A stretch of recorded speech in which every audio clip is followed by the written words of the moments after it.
Ang dami nagtatanong sa akin, ano daw bang ugali ni Nika Navarro sa loob ng Manix House? Eto mga kapatid, usapang ugali tayo at usapang ano sila pag nasa loob ng Manix House or ano sila pagka wala ng camera. Ito mga kapatid ha. Ito, sa loob ng ilang buwan na nakasama ko kasi si Nika, sa loob ng isang bahay, isa lang yung kinakain namin, isa lang yung mga tinutulugan namin, or sa madaling salita, isang bubong lang kami dahil nakatira kami sa Manix House. Hindi na ako magpatumpik pa. Alam nyo si Nika, pag off cam yan, sobrang bait na bata niyan. At the same time, si Nika po ay sobrang down to earth. At the same time, siya yung tipo ng tao na kahit kailan hindi mo makikitaan na lumaki yung ulo niya. Tapos, until now is mahiyain. Yes po, si Nika po is mahiyain pa rin po until now sa personal. Even po sa amin, pag po nakakasalubong po namin siya or nakakausap po namin siya, sobrang mahiyain. Sabihan mo lang siya ng maganda, nahihiya pa din siya. Parang feeling niya hindi siya comfortable.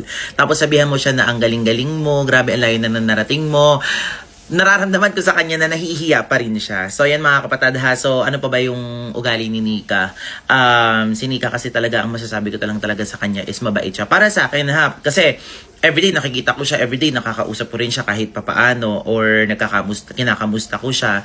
So, tsaka ang nagustuhan ko rin pala kay Nika pagka nagsasalita yung mas nakakatanda sa kanya. Talagang nakikinig siya or kahit sa mga kaibigan siya, good listener din talaga siya. So, deserve ni Nika kung ano man yung narating niya sa buhay niya ngayon. So, ayan mga kapatid, sino sa Manix House yung gusto nyong tanungin kung ano sila pag walang camera? Sige nga, i-comment nyo sino sa kanila yung gusto nyong malaman kung anong ugali nila pag walang camera. So, comment nyo lang, bilis. Kukurutin nyo lang. Pagkakurot nyo, may makukuha kayo sa gitna na mas matamis pa na oh my gosh, ito na! Ganito na naman karaming Yuyis yung nabili ko dito sa TikTok sa murang halaga lang. Syempre mga kapatid, natikman ko na siya ng once, kaya naman bumili ulit tayo dito sa TikTok. Ang tawag dito is Yuyis Fruit Mix Flavor Punch. Ito yung ano, parang may binubuksan siya, tapos may makukuha pa sa loob ng mas malasa pa. So, sasampulan ko kayo mga kapatid. Ito, bubuksan natin yung isa. Hindi mo na agad yung binili ko kasi syempre alam niyo naman mga kapatid, tuwing kami nakikrib ako sa ganito. Iyan. Eto na! Ayan na siya. Ganyan siya kadami mga kapatid. So, try natin tong isa. Ito. Anong tawag sa flavor na to? Strawberry. So, ito yung strawberry mga kapatid. Bubuksan ko lang siya. Ayan. So, ganito lang yan mga kapatid ha. So, ito yung itsura niya. So, ayan. Pipigain nyo lang. Kukurutin nyo lang daw yun dito. Ayan. Kukurutin nyo lang. Pagkakurut nyo, may makukuha kayo sa gitna na mas matamis pa na oh my gosh! Ito na! So, ayan na siya mga kapatid. Mas matamis daw yung lasa nito at mas masarap. Sarap! O, sa'yo yan. Kinakain din daw. Kinakain din niya. Matamis din ah. Ang sarap di ba? Pero mas malasa to.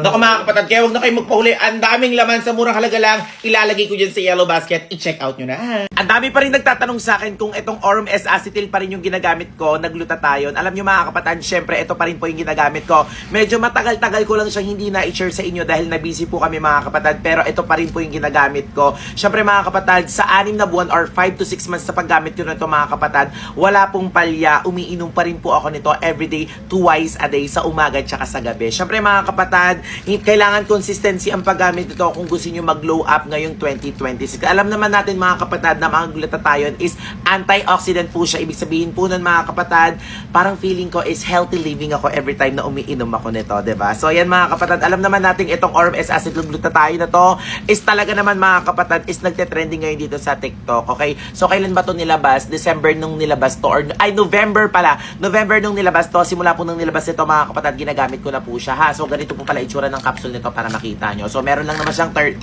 capsule. So ayan, tapos iniinom ko siya. Huwag nyo siyang inumin mga kapatid ng dalawa ha. Ang advice ko sa inyo, uminom kayo nito ng isang piraso sa umaga, isang piraso sa gabi. So ako iniinom ko siya yung walang laman walang laman ang aking stomach. So ayun mga kapatid, para hindi ako 'di ba? May after tawag dito, iinom ako nito, walang laman ng aking stomach, tapos 30 minutes kakain ako. So ganun po yung ginagawa ko mga kapatid. Alam ko dumaan na ako sa FYP nyo na pinapakita tong Orm S acetyl glutathione. Kaya kung gusto nyo pa rin ng ganito mga kapatid, ito pa rin po yung ginagamit ko. Ilalagay ko dyan sa yellow basket, i-check out nyo na.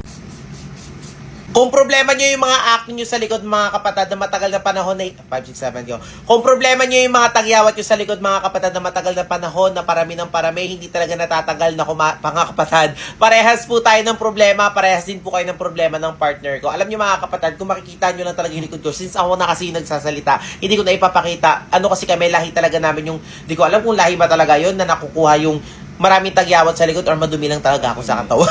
So, ayan yung partner ko rin kasi mga kapatid. So, siya po kasi is nagtitreatment ngayon ng kanyang back acne. Gamit po itong ating Isler Skin na ang tawag po dito is Triple Acid Clarifying Treatment Spray. So, nabili ko dito sa TikTok sa murang halaga lang. So, nakaisang bottle na siya nito mga kapatid. So, ito bagong bukas para sa kanya. So, ayan. Napakasimple lang gamitin ito mga kapatid. Gaganyan nyo lang, oh.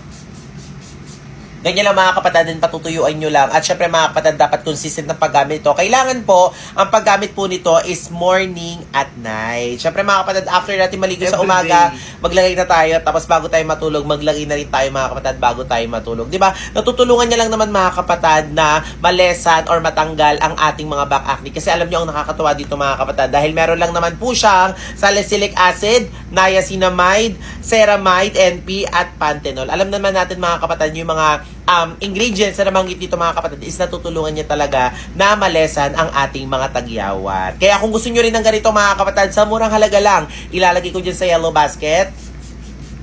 Check out nyo na. Nagsasalsa! So, ayun mga kapatid, kung kayo, mahilig po kayo magsalsa. Di ba yung salsa, yung sayaw. Oo. And ayun mga kapatid, boys, eto ha, makinig po kayo. Kung meron kayong mga pambili ng mga bisyo nyo, pero wala kayong pambili ng ating mga pang proper hygiene natin. Ako mga kapatid, kung ang mga babae may tinatawag na feminine wash, yung mga lalaki rin po is may tinatawag din na masculine wash. Alam nyo mga kapatid, nagulat ako, matagal na to sa market, pero nito lang din talaga siya sobrang naging maingay din. Tingnan nyo ha, hindi po tubig ang laman nito.